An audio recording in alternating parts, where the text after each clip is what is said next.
আমাদের আখরি নবী কি নাম বলেন তো, জোরে বলেন। মুহাম্মদ সাল্লাল্লাহু আলাইহি সাল্লাম আহারে দুনিয়া থেকে চলে যাবেন। শেষ টাইম, শেষ সময় নবীজি আমার কথা বলতে পারেন না। নবীজির একজন স্ত্রী মা আয়েশা রাদিয়াল্লাহু তাআলা আনহার এই বুকের উপরে নবীজি এরকম ভাবে মাথা দিয়েছেন।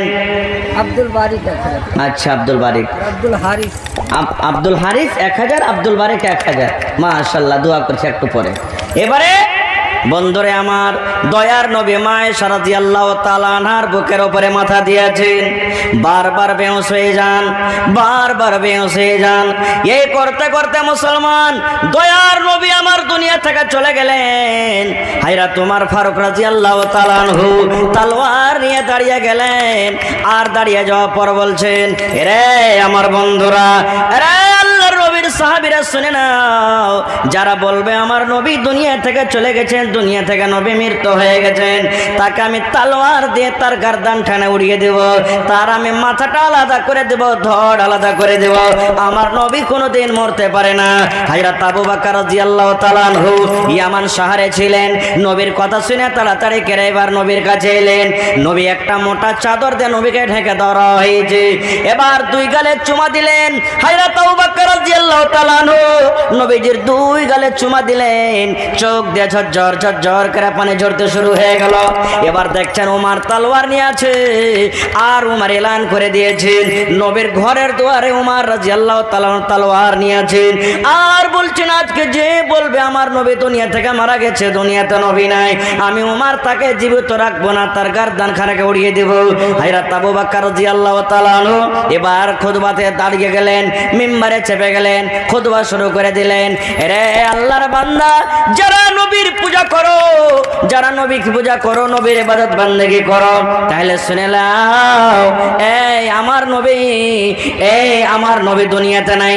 যারা আল্লাহর পূজা করো, আল্লাহর বান্দেগি করো, এই আমার ভাইরা তোমরা শুনে নাও, আমার নবীকে আল্লাহ রাব্বুল আলামিন মওত দিয়েছেন, দুনিয়া থেকে নবী চলে গেলেন। এই আল্লাহর বান্দারা, শুধু আমার নবী নয়, আমাদের আগে যত নবী দুনিয়াতে এসেছিলেন, আল্লাহ রাব্বুল আলামিন সময় হিসাবে তাকে দুনিয়া থেকে উঠিয়ে নিয়েছেন, তারাও দুনিয়া থেকে চলে গেছেন। আজকে আমার নবীকে আল্লাহ রাব্বুল আলামিন মওত দিয়েছেন, আমার নবীও দুনিয়া থেকে চলে গেছেন। এই জন্য তোমরা নবীর পূজা করো না, তোমরা তো এক আল্লাহর পূজা করো। এই কথাটার পরতে তোমরা ইয়াকিন করো, বিশ্বাস করো যে আমাদের নবী দুনিয়া থেকে চলে গেছেন, আর কিন্তু বেঁচে নাই। একটা কোরআনের আয়াত পড়লেন আবু বকর রাদিয়াল্লাহু তাআলা আনহু, তখন হযরত উমরের হাত থেকে তলোয়ার আপনি আপ খুলে গেল, পড়ে গেল। আর সব সাহাবী বলছেন, আরে এই কোরআন আয়াতটা মনে হয় এক্ষুনি নাজিল হলো, আমরা তো কেউ জানি না। তো ভাই আমার, সেই নবী কি আজকে বেঁচে আছে? জোরে বলেন, বেঁচে আছে? আহা, সব থেকে প্রথম মানুষকে বলেন তো, দুনিয়াতে আল্লাহ রাব্বুল আলামিন সর্বপ্রথম কোন লোকটাকে তৈরি করেছেন? জোরে বলেন।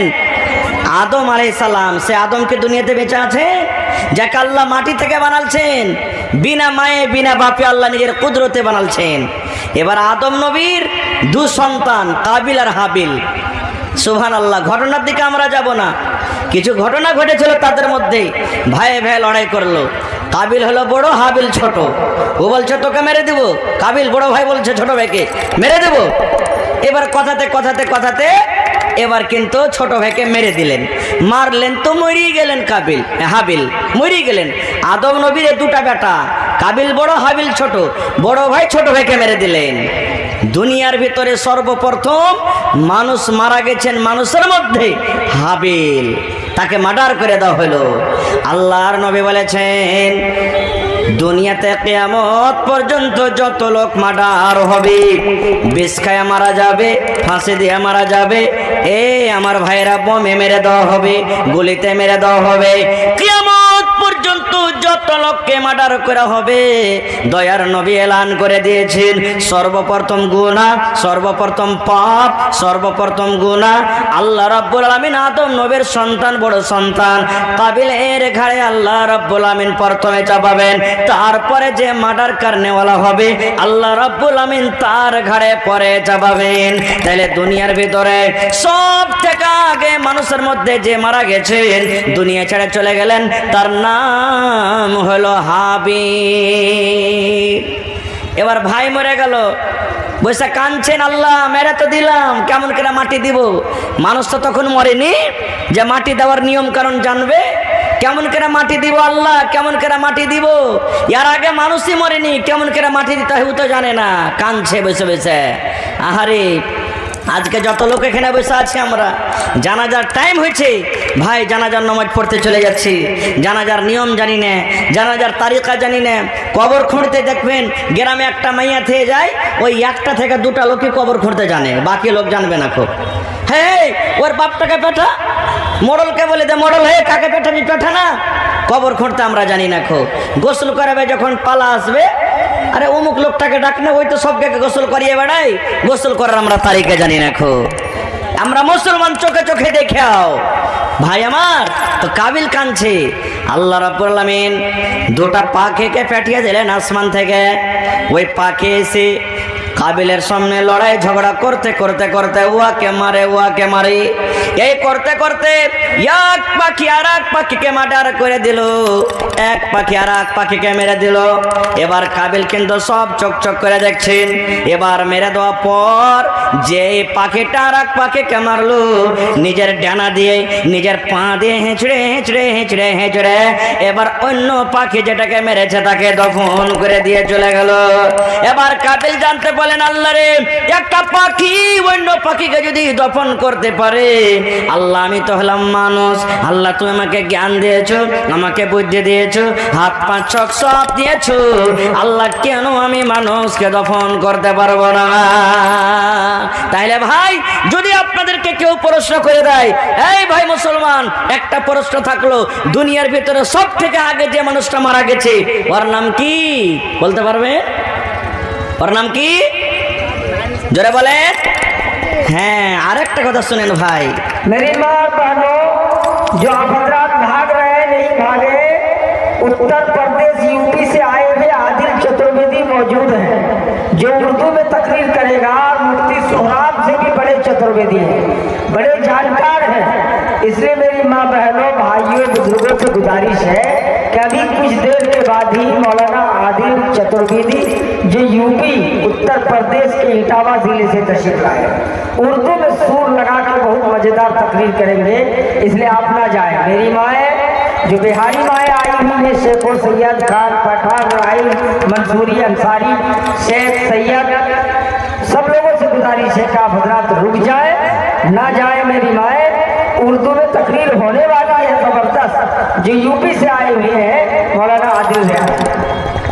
এবারে আর একটা কথা বলে দেই, মানুষ খারাপ হোক কিংবা ভালো হোক, মরার টাইমে মরার সময়তে ভাই ওর দুর্নাম খবরদার কেউ করিয়েন না, সুনামটাই করবেন। মরার টাইমে মেলে মানুষ কয় না, যদি একটা কোনো চোর ডাকাত লুচ্চা লাফঙ্গ মরে যায়, এই সালা মরেছে তো ভালো হয়েছে, এই সালা মরেছে তো ভালো হয়েছে, সবকে জ্বালিয়ে খেলে বলে কি বলে না, এরকমভাবে বলিয়েন না ভাই।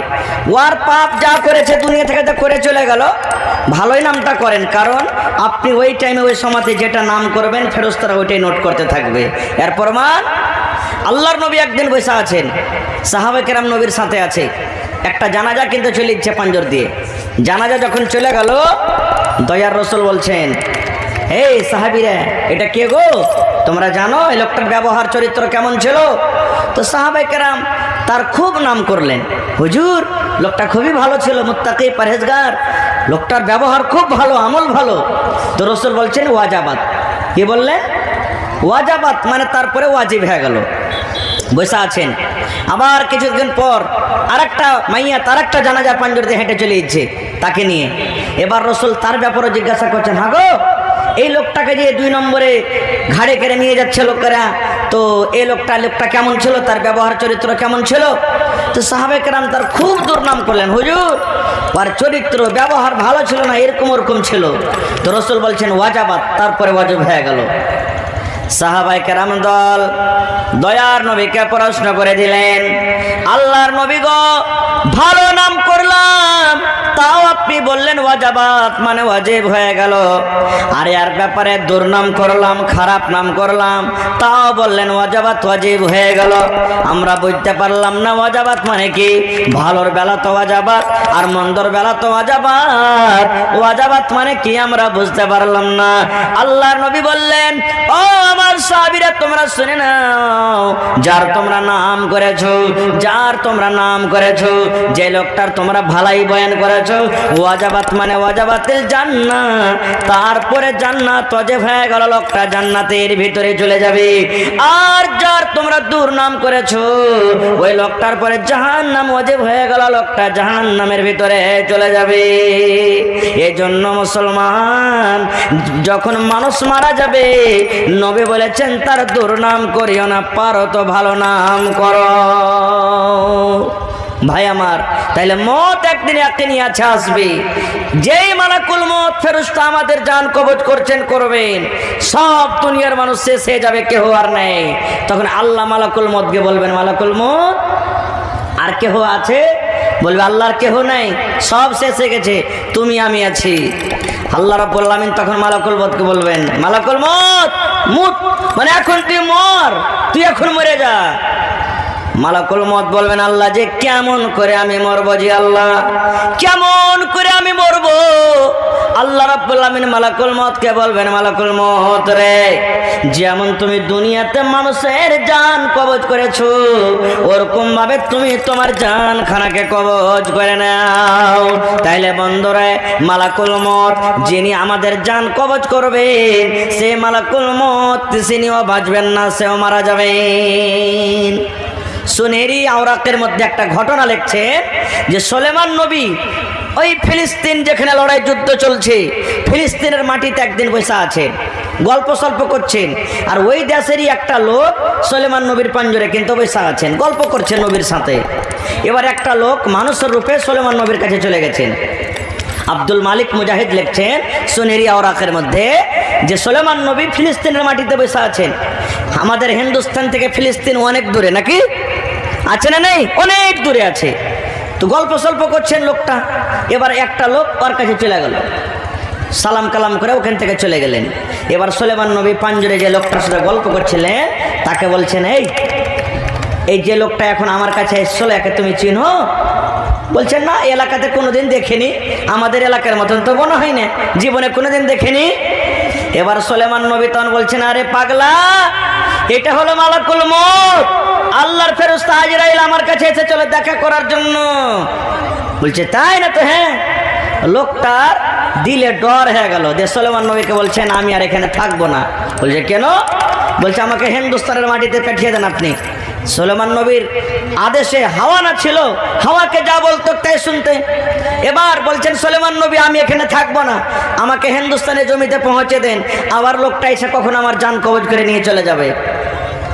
এবার কি করলেন? সুলেমান নবী হাওয়াকে বললেন, যাও একে হিন্দুস্তানের মাটিতে পৌঁছে দাও। পৌঁছে গেলেন। এবারে ঠিক 5 মিনিট, 10 মিনিট, 15 মিনিট পর সুলেমান নবী একাই বসিয়েছেন, মালাকুল মত এসে আবার ওখানে হাজির ফিলিস্তিনের মাটিতে। এবার বলছেন, সুলেমান নবী, আপনার পাঞ্জরে যে লোকটা বসেছিল, ওই লোকটা কই?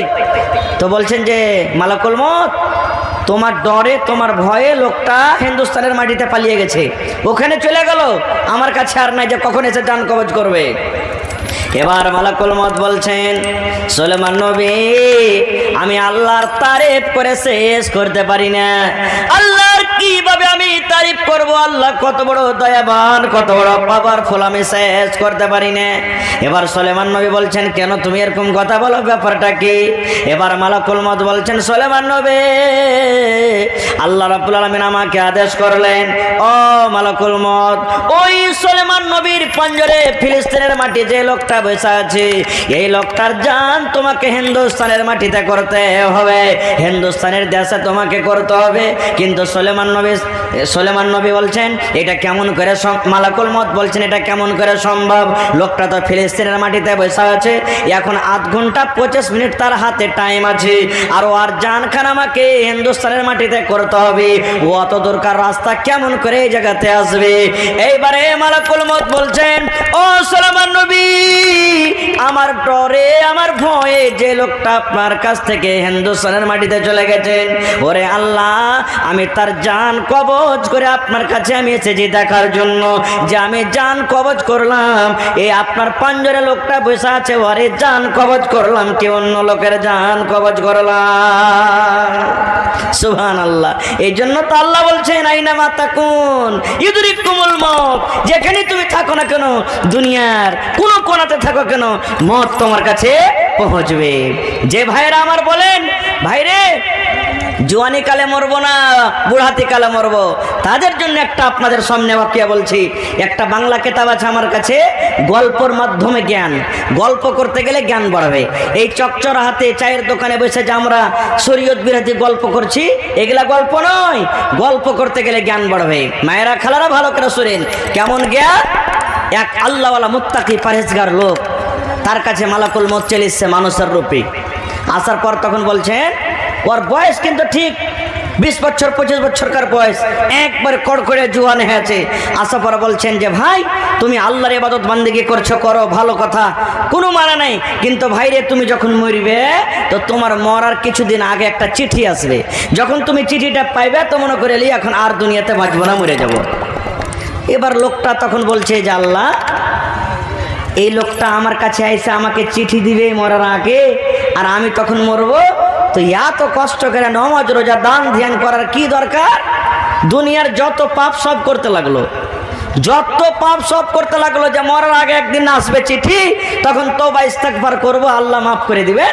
এবার যত দুনিয়ার পাপ সব করতে লাগলো। বন্ধুরে আমার, এবার এই করতে করতে করতে করতে 25 থেকে 35 বছর হয়ে গেল, 40 বছর হয়ে গেল, 50 বছর হয়ে গেল, 60 বছর হয়ে গেল, চিঠি আসে না। মাথার চুল পাকতে লাগলো, চিঠি আসে না। কানে কম শুনতে লাগলো, চিঠি আসে না। এবারে দাঁত কিনতে উঠতে লাগলো, চিঠি আসে না। চোখ ঝাপসা লাগতে লাগলো, ঝলমাল করতে লাগলো, চিঠি আসে না। শরীরটা কমজোর হয়ে গেল, তাও চিঠি আসে না। এ মুসলমান, চামড়া ঝড়ো হয়ে গেল, তাও চিঠি আসে না। এবার মাঞ্জা টেড়া হয়ে গেল, তাও চিঠি আসে না। এবার লোকটা মনে মনে বলছেন, আল্লাহ, লোকটা আমার সাথে মনে হয় ধোঁকাবাজি করলে, আমার বুঝেন আর চিঠি আসবে না। আমার কাছে কখন চিঠি আসবে? আমি তো বুড়িয়ে গেলাম, মাথার চুল পেকে গেল, দাঁত উঠে গেল, চোখে কম সুজে, আল্লাহ, চামড়া জড়ো হয়ে গেল, মাঞ্জা টেড়া হয়ে গেল, আর মনে হয় আমার কাছে চিঠি আসবে না। একবারে খুশনি বুড়া হয়ে গেছে। তখন মালাকুল মউত তার কাছে এসছে। আসার পর তখন বলছে, এখন তোমার জানকে কবজ করব, জান কবজ করব। তখন ওই বুড়া তখন বলছে, জুয়ান বুড়া না হয়ে গেছে, তখন বলছে, এই তুমি নিজের ওয়াদার পরে কেন কায়েম থাকো না? তুমি যে বলেছো যে আমি যখন মরবো তাও আমার মরার কিছুদিন আগে একটা চিঠি আসবে, তুমি আমাকে চিঠি না দিয়ে তুমি আজকে বলছে তোমার জান কবজ করবো। এবার মালাকুল মউত বলছেন, আরে আল্লাহর বান্দা, এখন চিঠি কেন রে? কত কত তোমার কাছে চিঠি এসেছে, তুমি চিঠিকে একদিনও পড়ে দেখোনি, চিঠি কেন তুমি একদিনও খুলে দেখোনি, একদিনও তুমি চিঠির উপরে নজরটাকে তুমি ডালোনি, আর বলছো তুমি নিজের ওয়াদার পরে কায়েম থাকো, কারণ আমার কাছে চিঠি কোনো আসেনি। তখন লোকটা বলছেন যে তুমি মিথ্যা কথা কেন বলছো? কই আমার কাছে চিঠি এসেছে, কই আমার কাছে চিঠি এসেছে, আমার কাছে কোনো চিঠি আসেনি। এবার মালাকুল মউত বলছেন, আল্লাহর বান্দা, তুমি শুনে নাও, আমি যখন তোমার কাছে এসেছিলাম তখন তোমার বয়স কত ছিল? বলছে 25 বছর। মাথার চুল পেকে ছিল বলছেন না, দাঁত উঠেছিল বলছেন না, চামড়া ঝড় হয়ে গেছিল বলছেন না, চোখে কম সহ্য হলো বলছেন না, তোমার মাঞ্জা টেড়া হয়েছিল বলছেন না। এবার মালাকুল মউত বলছেন, আরে আল্লাহর বান্দা, আজ আস্তে আস্তে আস্তে করে তোমার মাথার চুল পেকে গেল। এটা আল্লাহ রাব্বুল আমিনের পক্ষ থেকে একটা চিঠি হয়ে গেল, তুমি ধ্যান দাওনি। এই যে তুমি চোখে ভালো দেখছিলে, তুমি এখন চোখে কম দেখো, এটা আল্লাহর পক্ষ থেকে একটা চিঠি, তুমি নজর করনি। এরা আল্লাহর বান্দা, তোমার দাঁত উঠে গেছে, তোমার জুয়ানি বেঁচেছিল, তুমি পাথর চাবিয়ে খেয়েছো, আর এখন তোমার ভাত কোটা রুটি খেতে তোমার কষ্ট হয়, দাঁত সব উঠে গেছে। এটা হলো আল্লাহর পক্ষ থেকে একটা চিঠি। তোমার মাঞ্জা কত টনটনে হয়েছিল, তুমি শক্তিশালী মানুষ ছিলে, 3 জন 4 জনকে তুমি একাই তুমি লড়েছো, তোমাকে কেউ পারোনি। এখন তোমার শরীর কমজোর হয়েছে, মাঞ্জা টেড়া হয়েছে। এটা হলো আল্লাহর একটা চিঠি। আল্লাহর বান্দা, এত এত চিঠি তোমার কাছে এসেছে, আর তুমি বলছো আমার কাছে কোনো চিঠি আসেনি। তোমার এগুলা বাহানাবাজি শোনা হবে না বন্ধুরে। এবার মালাকুল মউত ওই পাপের হালাতে গোনা অবস্থায় তার জান কবজ করে নিয়ে চলে গেলেন। নারে তাকবীর। ভাইরে, তাহলে মত একটা এমন জিনিস, মত থেকে আমরা বাঁচতে পারবো না। এবারে বলবেন মৌলানা আর একটা হাদিসের কথা আপনাদের সামনে বলে দিই, কখন মরবো এটা কেউ বলতে পারবো ভাই? কখন মরবো এটা কেউ বলতে পারবো? জোরে বলেন, এটা কেউ বলতে পারবো? কেউ আমরা বলতে পারবো না। ইমাম মালিক রহমতুল্লাহ আলাই, 4 জন বড় বড় ইমাম, তার মধ্যে হলে ইমাম মালিক রহমতুল্লাহ আলাই একদিন স্বপ্ন দেখছেন, আর তার মনে খাইশ ছিল, এটা আরমান, আল্লাহ যেন আমি মরি, তা আমার মত যেন মদিনাতে হয়, আর আমার কবরও দফন কফন যেন মদিনাতে হয়। ইমাম মালিকের এটা আরমান। এবার শুতে আছেন, আমরা স্বপ্ন দেখি না বিভিন্ন রকমের স্বপ্ন দেখি না ভাই। ইমাম মালিকের আরমান যে আল্লাহ আমি মরবো, তা আমার মসজিদে মদিনাতে হয়, আর আমার কবরটা যেন মদিনাতে হয়। এবার একদিন রাতে স্বপ্ন দেখছেন, কি স্বপ্ন? যে নবীকে স্বপ্নে দেখতে পেয়েছেন। ইমাম মালিক রহমতুল্লাহ আলাই নবীকে স্বপ্নে দেখতে পেয়েছেন। এবার স্বপ্নে যখন দেখেছেন নবীকে, তো মনে করছে যে আমি একটু নবীকে জিজ্ঞাসা করিলি যে আমি মরবো কখন। তো স্বপ্নে তখন নবীকে বলছেন, হুজুর আমি কখন মরবো একটু আপনি বলেন তো, আমার কোন জায়গাতে মত হবে আর কোনটা মাটি হবে। তো স্বপ্নে নবীজি তাকে 5টা লোক দেখালেন। কয়টা লোক ভাই? জোরে বলেন। এই 5টা লোক দেখা পর তার স্বপ্ন ভেঙে গেল। কিন্তু এবার স্বপ্ন থেকে ভেঙে যাওয়ার পর মনে ছটফটি শুরু হয়ে গেল, আল্লাহ কি ব্যাপার, আমি তো জিজ্ঞাসা করলাম যে আমি কখন মরবো, কিন্তু আমাকে 5টা লোক দেখালেন। 5টা লোকের মানে কি? 5 ঘন্টা পর, 5 সপ্তাহ পর, 5 মাস পর, 5 বছর পর, কখন মরবো? চিন্তা ভাবা শুরু।